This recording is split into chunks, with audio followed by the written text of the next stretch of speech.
This is not my typical story time, but it's a story long overdue. I said that I was going to get around to stating why I would leave the US to live in Kenya. To most Americans, this decision is viewed as extremely wild. One colleague said, "That's random." Had I said that I was relocating to Paris, I'm sure the response would have been, "Lucky you, I'm jealous." To make matters worse, I'd never even been to Kenya, but I was all in. Even some of my subscribers have wondered why I would leave the US with all its modern conveniences. Well, this video states it all. It's about the why. Why Kenya? And why sight unseen? Where do I begin? It all started in 2020. The pandemic had just begun, and the whole world came to a screeching halt. I was one of the fortunate few who was already working remotely on Fridays at my job in New York City. For whatever reason, my management demanded 4 days of in-office work.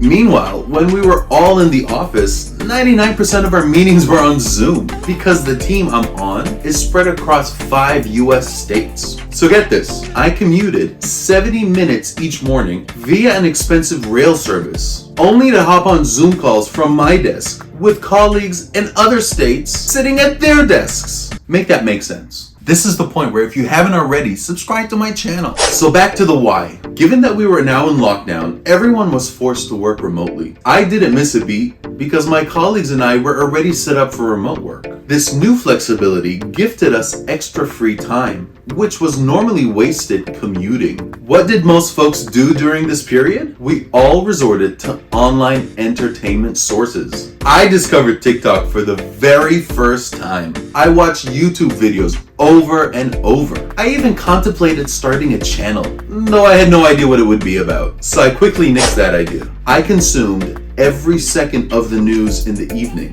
I hung on to every word that Joy Reid and Rachel Maddow stated. I got so mad at how the US president was mismanaging the COVID response. Then in May 2020, the George Floyd fatal incident dominated all US news outlets. It broke the hearts of anyone with a pulse. I came to realize that many Americans lacked a pulse. I became even more heartbroken when right-wing popular figures and right-wing news outlets tried to dehumanize George Floyd and paint him as some kind of unsavory character to distract us from the actual murder by a racist law enforcement department. I discovered the Black Lives Matter movement, which was eye-opening. I was an infant while these folks were long working to help stomp out institutional racism or to expose it in all its ugly forms. So rather than tackle systemic racism, the right responded with White Lives Matter and Blue Lives Matter. Though it bothered me, I considered this response as fringe support and that Trump would get trashed on re-election night. To my surprise, Trump received over 74 million votes.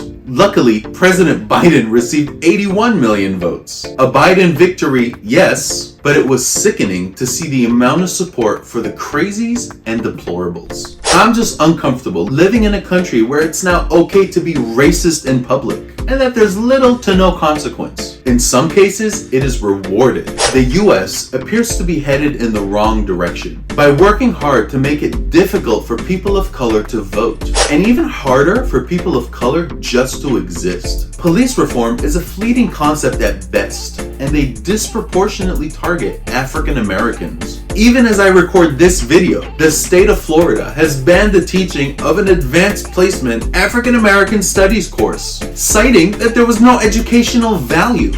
Are you kidding me? And the governor of Florida is considered the leading challenger to Trump, should he decide to run for president. This represents the why not America. So where does Kenya fit in? I decided that I wanted to pick a country that was not white dominated. So Europe was an immediate no. No shade to Europe and my supporters living there, but I really wasn't interested in being part of any white dominated culture with similar systemic practices as the US. Most of you know, or should know, that I love coastal regions. So I narrowed locations down to the Caribbean and Africa. which are places I had yet to visit. The Caribbean has amazing beaches, but it lacked the exotic nature of Africa in my opinion. East Africa was appealing along with Mozambique because of its stunning beaches. However, Mozambique couldn't hold a candle to Kenya's adoption of technology. Reading all the studies regarding East Africa, Kenya's economy is growing faster than any other country in the region, which meant that if I moved there, I'd be able to witness progress in real time. All my research showed me that the cost of living was significantly lower than that of the US, which meant that I'd be able to maintain a physical residence in both places. So get this, I'll be living in Kenya and taking small vacations to the US to visit my family. I love the irony. Kenya checked most of the boxes. My first 2 trips to Kenya had validated my selection. A few of you indicated that since I like Kenya so much, we should just trade places. It's not lost on me that America still represents opportunities for many. It is because of my American job that I get to travel to Kenya as often as I do. But let's be clear that a country can be 2 things at once. America can be the land of opportunity and racist at the same time. I'm hopeful that it will right the trajectory on which it is currently heading. I am aware that Kenya has its challenges, but at least the government is working hard to modernize Kenya and take it from a developing country to a developed country. A tall order for sure, but I wish to be part of progress and not regression, and certainly not oppression. It's hard to watch what's going on daily in the US and not be affected if you're a breathing, thinking individual. It's gotten to the point that each time I see someone wearing an American flag on their clothing or flying one on their vehicle, I immediately assume racists. And I know that I'm not alone. It's not healthy for me to be this way, but that's where I am. So I need a break.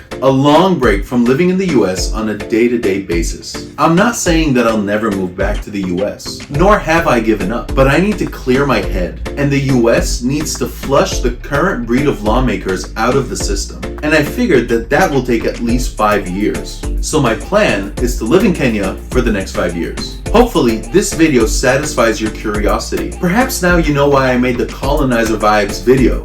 This was exactly what I was trying to get away from. So it caught me by surprise when I saw this odd behavior on the Kenyan coast. Thanks for listening, and go check out the Colonizer Vibes video and let me know what you think. I promise a more fun-filled video next week. If you enjoy this content, share your favorite video on this channel with a friend.